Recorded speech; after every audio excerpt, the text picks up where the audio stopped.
So without further ado, Chris Stanton, First Vice President of Estimating with McCown Gordon, soon to have 22 estimators under his purview. So rock star in the construction world of estimating. We couldn't ask for a better speaker. So Chris, I'm going to give it up to you.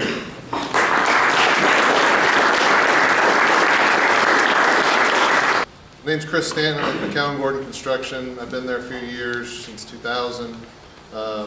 Seen a lot of different things. I've spoke with the ASPE several different times. For some reason they keep asking me back, so I'll come up with a little more information on what we're going to do. So tonight, Eric and Dave Cook asked me to talk about risk management for estimators in construction. And so I started thinking about that. What can we talk about? So I started coming up with technology again. There we go. So started thinking about some of the different learning objectives out there. I did a presentation with the AA, so their big thing is for accreditation you have to have learning objectives. So I thought, well, let's try and keep the bar high here with the ASPE. We're talking about different types of risks that are out there. What is risk and why do I care? We're all estimating work every day, or bidding work, managing work. It can be challenging as to what some of those projects are. They're not all cookie cutters, not all the same. How can I mitigate the risk so everyone's happy is another thing that's come up a lot. We'll talk about that. And then should I take part in the risks? Who should take part in those risk discussions as you're going through those projects? And then the last one, yes, we all want to know the Chiefs are playing tonight. I think 7:25 is kickoff in Upland. Or are they still in Oakland? Does anybody know? Have they moved to Vegas now? What's that name? They're in Vegas, okay. So it doesn't matter, but the Chiefs are there playing this, so I'll be watching that. One of the things we like to do in presentations when we're talking about a topic is just kind of the long version of risk management, what it is. So I think I pulled this off of somewhere off the web. It's very long, but basically risk management boils down to is what are we doing on a project? What's it going to cost? How are we going to procure it? And how are we going to manage it once we get into the field? So those are the simplified terms of risk management of what's out there. I'd rather do that versus reading that very long description that's in there. And I think everybody has a printout of the description. So thanks to our marketing team. They helped me pull together this PowerPoint when I sat down with them, but unfortunately it has a lot of color in it. So Dave Cooks, thank you for whoever printed that off. There was a lot of ink that went into those printouts. So there's a couple different types of risk that we'll look at on projects. You got uncontrollable risk and you got controllable risk. These are something that you got to think about. I always think about as a project, so I sit down and review an estimate or what we're doing. Always going through the back of my mind of what's going on with that project and what kind of risk, what's going to happen 2 years from now, a year from now, 5 years from now for those conceptual type budgets that are out there. What could happen? There's always the what-ifs, but we want to think about what those are out there. So some of the first ones that come to mind that we've all seen here lately, and I know Tim Bensman, where's Tim at? There he is in the middle. So Tim just moved back to Kansas City from Houston 2 weeks ago. So he's very familiar with some of these items, with natural disasters and the floods and such going on down there. You know, Irma and Harvey, they hit, and they're saying $200 billion. I've heard that is 25, I think Moody said that's 25% larger than Katrina of what it is and the impact that was out there. So this is one of the sources, one of the headlines from CNBC, Mark Zandi, their economist that's out there. Kind of watch to see what he has to say. California and the wildfires. I'm on the Builders Association board and we're supposed to go out there in 2 weeks, which I don't know if that's going to happen because all the wildfires. The place we're staying is going to be used for the firefighters that are out there. I think they have 11,000 firefighters that are out there right now fighting those fires, trying to get that under control. So, but that's a neighborhood here that's been totally burned down. There's 6,000 structures that were burned down in the wildfires. I think it's one of the largest wildfires on record I think I've heard. And that one says there could be $3 to $6 billion, plus all the if anybody's wine drinkers, California wine drinkers, I'm not, but might have a little smoky flavor to the wine that's out there now, unfortunately. So that starts, all those natural disasters start to have an impact on what we do every day. The construction material prices, they've been continuing to rise because everybody's been busy. Then you throw this into effect, what's it going to happen to us? Everybody asks, well, what's escalation going to do? Well, we're going to talk a little bit about that. You know, so this is construction dive and some of their thoughts on what's going to happen out there. Big things in this one, what's going on with natural gas and petroleum. And so in Houston, I know right after the storms hit, talking to several plumbers, the PVC, talking to one gentleman, he said it went up 30% the next week because of the plants went down where the majority of the resin's at. So those are starting to come back online, so we'll see if the PVC starts going back down. It's kind of like some of those increases we always see at the first of the year, tracking those and what's going to happen or not happen. And then a lot of us watch ENR, Engineering News Record, each week. They come out, or I guess it's not weekly anymore, but most weeks they come out with the pulse on what's going on. They track corrugated pipe, they track ductile, steel, fabricated steel, rebar. This is plywood. One of the big things that we're hearing and seeing right now is OSB board. So those that do multifamily, talking with one developer last week, or this week, and he said OSB, if you can get it, it's double in price since all the hurricanes. So that's just going to get worse as they start rebuilding the houses and everything else down there.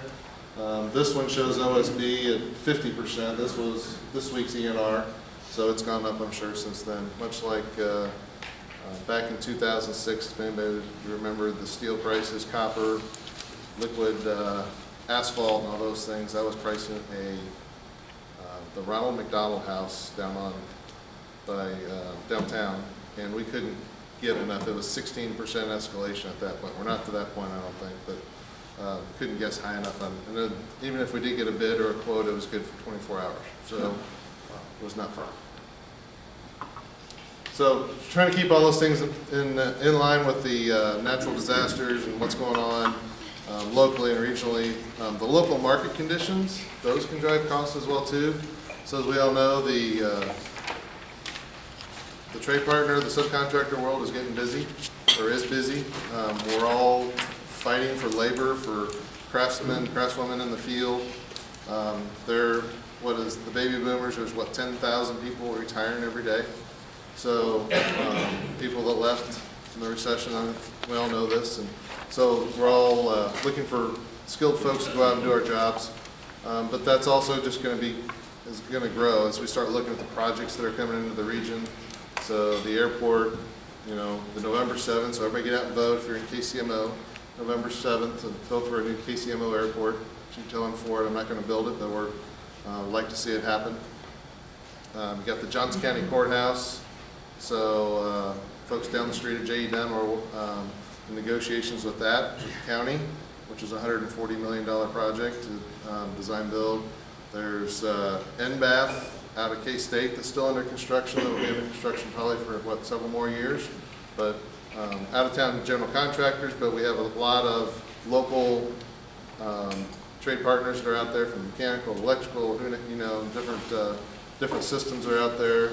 St. Louis, even though it's by car, it's what, 4 hours away. I think I heard Missouri submitted on Amazon, and they're going to build a high-speed rail or something. It'll be 25 minutes, but if they get that. But there's a $1 billion project over there that the National Geospace Intelligence Agency that's out there with the Corps of Engineers. There's the Downtown Convention Center Hotel. What else do we have in there? Fort Leonard Wood, they're going to do a replacement hospital, again 4 hours away, but there'll be local, I'm sure, participation out of here. So there's a lot of large projects that they may not be as big as the airport, but they're going to take a significant amount of folks and efforts throughout the region, so that'll impact what we're doing. So we all got to be aware of what's going on. Even in words we're bidding work, we're seeing a lot of work that we may be awarded a project, but it may be delayed a year or 2 years, because financing, we're seeing a lot on the private development side that's out there. They wanted the project to go. The financing is getting I wouldn't say getting tougher, but they're asking more questions about the projects. It's not just, here's the money, let's go. A few years ago, as we came out of the economy, they wanted more, the bankers wanted more investment in it. Now they just want to know more about the project. So they're getting smarter about how they're financing the projects. So that's something as an estimator that's out of our control that we need to know more about.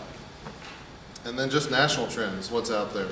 I mentioned the natural disasters, but there's a lot of things that we have to look at that go in to make the materials we put in every day.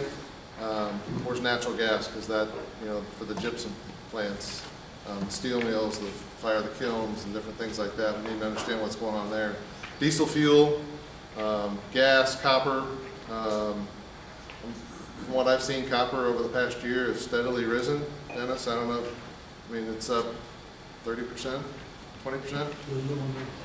So, and it continues to rise. I saw something on I like to read a lot, news stories that just about what's going on, and they were talking about copper's a good investment because it's rising so much. And from my aspect, I'm like, for me, it's not good because it's driving costs. So, and then one thing I put in there is just a list. So when I talk about I like to read a lot, these are things websites and different things I like to check out at least monthly. What's going on? You know, there's lots of different things from Turner Building Index. I think Mortensen has one. The beige book that the Fed puts out every year, and that's every other month. It's more region. It breaks it down by region of their different banks. So if you have different offices that you're working on or different sites, you can see that. AGC, ABC, they both have chief economists. The AA has economists that they look at projects. Commodity tracker, we talked about that. And then one that's kind of different that I put up there is the Insurance Journal, which I found recently. So the natural disasters, all those, most are covered by insurance. Floods are typically not unless you have specific flood insurance, but there's going to be huge losses in the insurance world. So what's that going to do to our insurance rates, our builder's risk, our general liability, somewhat to that, but property insurance as well too. So those are things that are going to happen and have a outside of effect on our costs and our construction costs that we'll all have to look at moving forward. I'm going to pause here for a second. If anybody has questions, don't be afraid, raise your hand and say, what the hell are you talking about? So, hey Chris, what's a trade partner? Trade partner, subcontractor? Oh, there it is. Anybody now trade partner? It's the politically correct version, yes.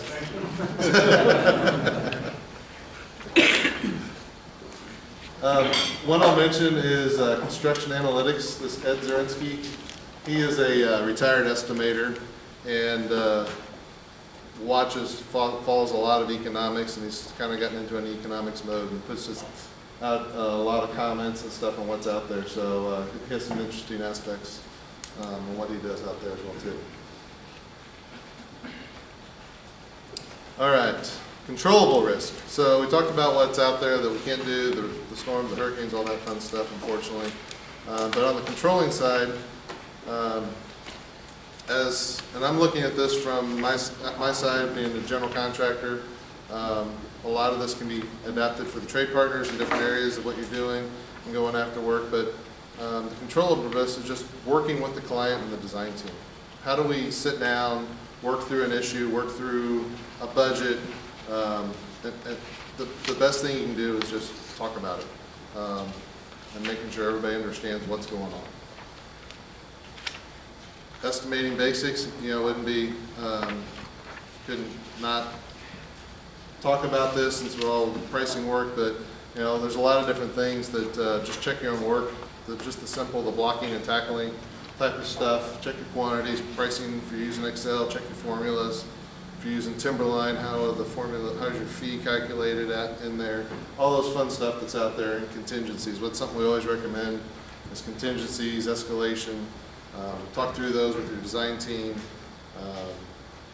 We carry what we call an estimate, or actually call it design contingency. It's an estimate contingency. It may vary based on where you're at in your design. And then we always talk about the clients carrying a construction contingency. So when you get out in that renovation job and you start opening up walls and seeing that there should be steel there and there's not covering those sorts of things. So,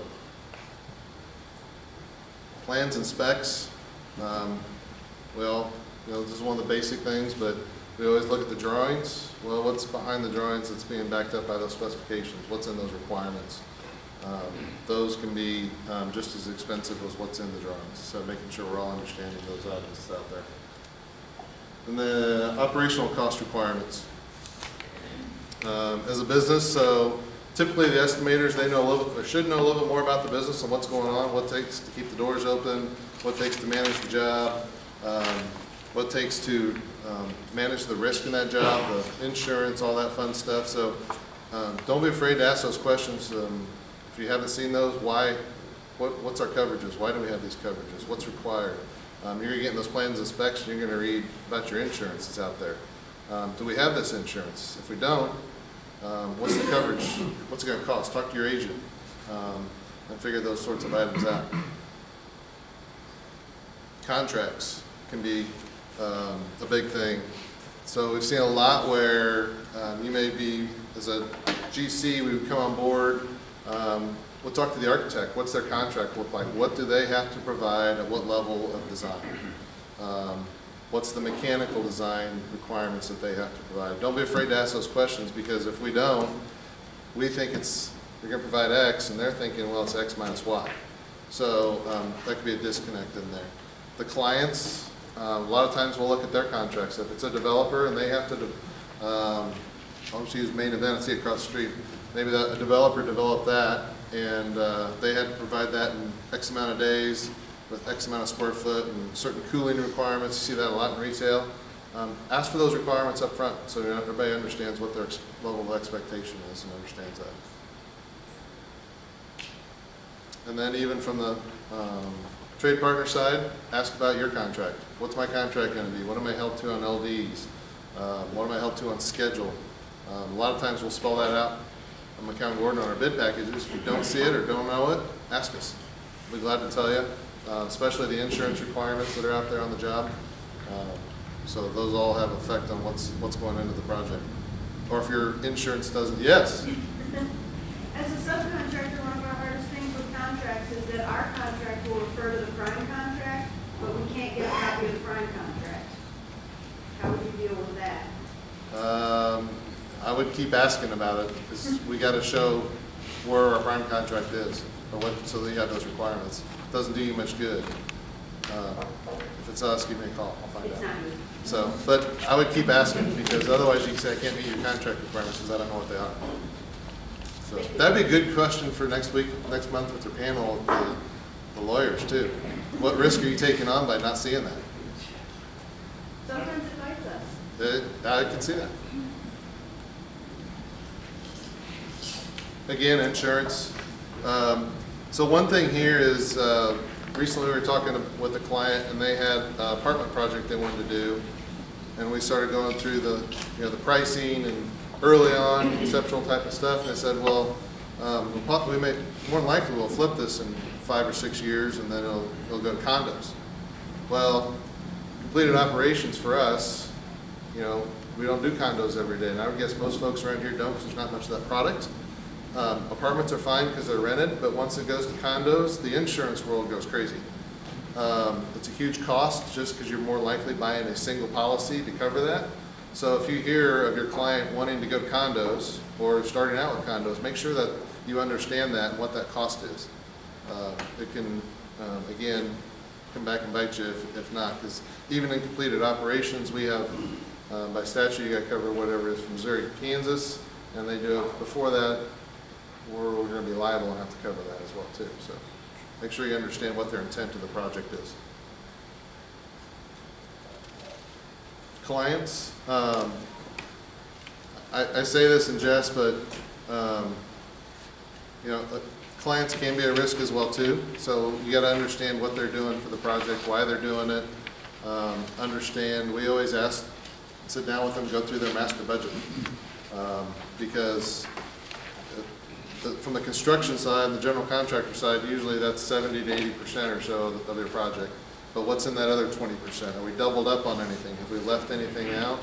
You get to the end of the job and they say, well, I thought you were providing all the appliances. No, I thought you were, you know. Understand that stuff day one so those costs get accounted for. A lot of times we'll sit down with the client, we'll help them manage that budget, the master budget. We have a form that we use, and we've used it on many different types of projects. We have it for higher ed, we've done it for family housing, student housing, you name it. So those different types of things you got to make sure get accounted for. Don't just naturally think that they have picked everything up, because like all of us, we may forget something. The budget and review pricing, financing. So understand who they're getting their financing from, how they're getting it, what's their interim financing, if they're getting a construction loan.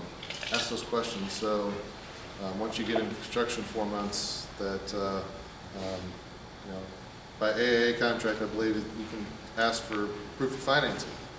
Start asking those questions about it, make sure it's there. You don't want to get into work and then all of a sudden there's no more money to pay everybody.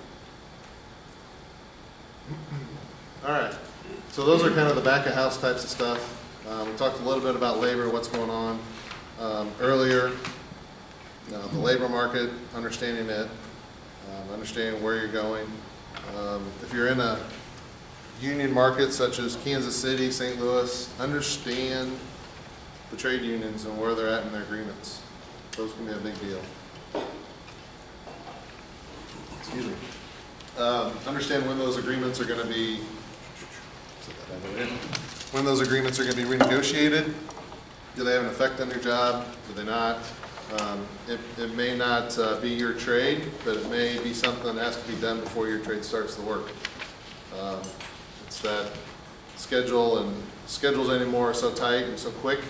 You know, understand what's out there. So next spring, there's 3 of them that are up for negotiations. Operating engineers is one I can think of offhand. I can't remember the last 2, but carpenters are supposed to. They just renegotiated and extended 5 years. So that one will not have to.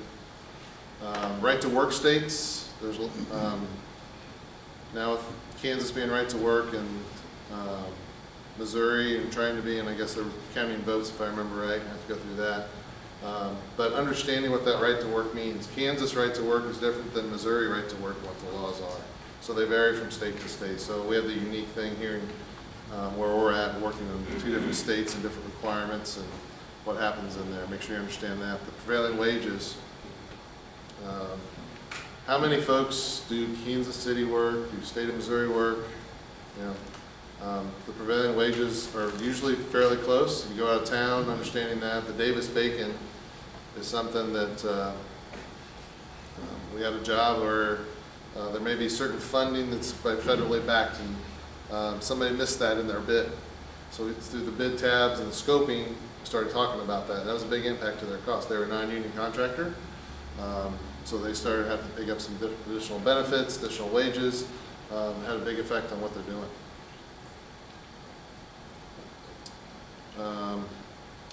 And then trades, what trades do what work? If you work mostly in Kansas City, it's pretty traditional what we do. Seems like in the past 15 years I came from where many years ago as a Walton Construction, before I came over to McCown Gordon in 2000. They did their own concrete work, you know, so they bought their own rebar, they bought their own flat work separate and did their own foundations. Seems like more and more contractors, again, are shedding risk. So they say, George Shaw, go by, do the flat work, do the rebar, do all the forming, and we'll just write you a contract. Again, it's that shedding risk. So, and the market's kind of taken to that anymore. You see bids out there, and they're all, oh, I got the rebar, I got the concrete, I got the placement, you know. So they kind of conform to what the market's going. But just understand what those markets are. If you go down to Texas, you know, who's doing the tape and finish? Is that the drywaller or the painter? Probably the painter. So just understand those trades. Make sure you're asking those questions if you're taking those bids, or if you're going as a trade partner, understand what your market, what your competition is doing. And then the client's labor agreements. So I don't know if anybody went to the KCASA event a few weeks ago or seen the talks and discussions on the airport. They're talking about a labor agreement up there, a labor harmony agreement. that could have impacts on who can bid and what can be done up there as well too. So that's something I'm sure will all be worked out through their MOU that they're going to work out with the city. All right, trade partners. This is something that, so from our side as a general contractor, you know, we are a general contractor. We subcontract 80% of our work.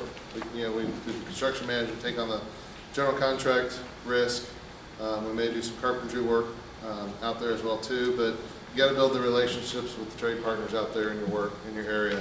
And build the relationships and then develop the partnerships. I think you got to have both hand in hand, but you got to have the relationships so you can do the partnerships first, I believe. So make sure, and that goes both ways from the us with the subcontractors, the subcontractors with the GCs, the material suppliers, vendors, whoever's out there. Those are what help you get the job as well too. The team that's out there. So this is a big thing, is pre-qualification. So I'm sure many of you heard from our side, from Tiffany or Don and McCown Gordon, but we use subcontractor default insurance. So basically that's an insurance policy on top of our subcontractor. So if it goes out of business or whatever, they can step in versus utilizing your subcontractor bonding. But to do that, we got to have pre-qualification. So we work with Lockton. They have a process called SCORE. They're looking at financials. We don't see the financials. They're looking at safety record, largest projects, how long you've been in business, those sorts of things. That comes back with the score from 1 to 5. It's very, very small scale, 1 to 5. We're not trying to do your business. We don't want to run your business. We just want to. We don't know who else, as a general contractor, we don't know what other contracts you have taken on as a subcontractor. So that's one of the risk tools that we use as well. Keep in mind that it's a snapshot in time when we see those scores and that information. It may be at the end of your fiscal year, but things change in 6 months. So there's an update. I think it's twice a year now is what Lockton is and Excel Catlin is required. So it is a snapshot in time, and usually if it's a financial report, it's from the previous year ago. So we got to look at that as well and say, okay, here's what we think we know about X, Y, Z. So moving forward, we can work with them and do the project.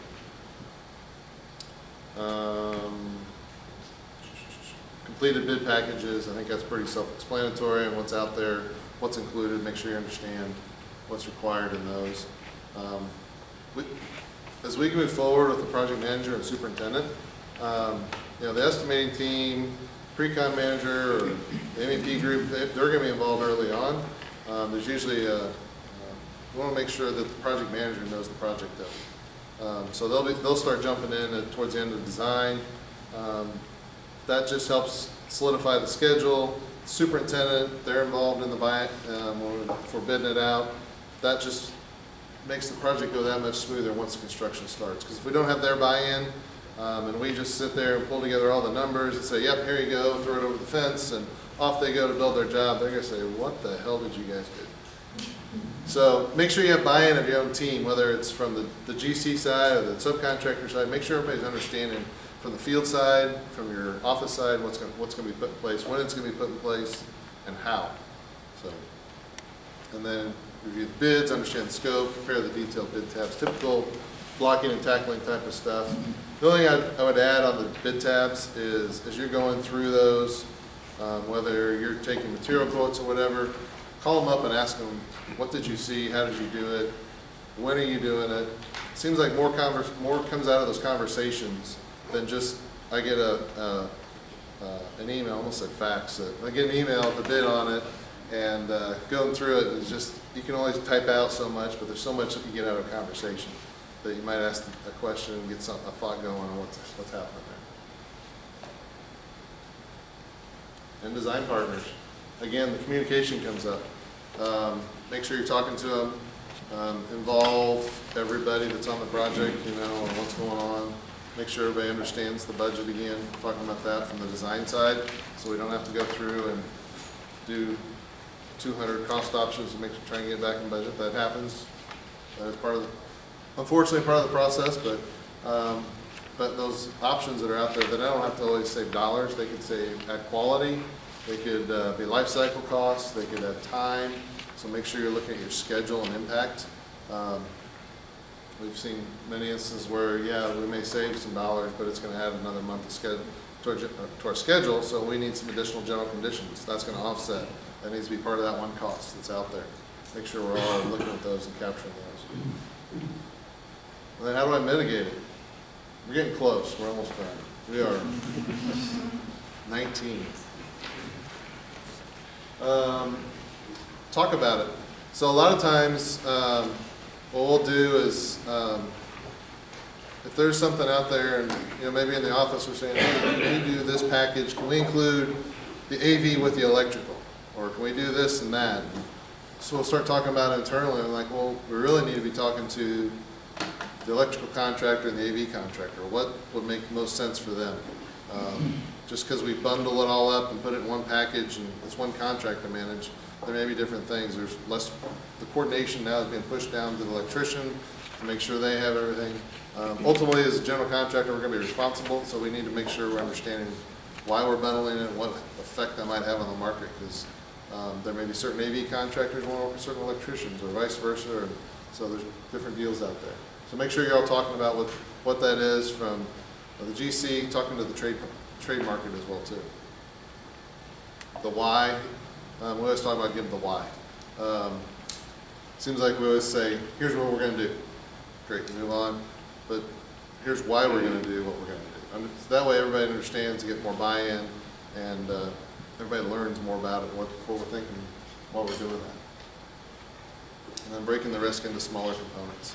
So whether it be from the concrete side, maybe you go back to buying the rebar separate from the installation or different things, because if it's a large job, you may break it into areas or zones so you can get more participation in that. Different things like that. Just ask, what can we break up if it's a large project, and so if folks don't want to take on that risk, what can we do there differently? And then the last one is who should take part in the discussions. Everybody we've talked about today, the clients, the contractor, the design team, trade partners, and I added municipalities in there. So a lot of times the municipalities, they hold the key to the permits, they hold the key to when we can get access to different things. Make sure you're including them, because they can definitely have an impact on all of our schedules and what we do every day. So with that, those are the major points that I saw. I'm sure there's lots of other items out there that are risky. There's new stuff every day, it seems like, whether it be a type of project, a schedule. It could be a schedule. I was talking to somebody the other day, and there's a schedule with incredibly fast, project with incredibly fast schedule. So just trying to get the components there to the job site was a huge risk to their job. They worked through that early on through the process and figured out how to do it. They're moving on with the project. So just make sure we're all thinking about risk so we can all come back for the next day and do more work and keep on making money, and that's the ultimate goal, is to be able to keep coming back at this tomorrow. So, all right. Thank you all for coming out. Appreciate it.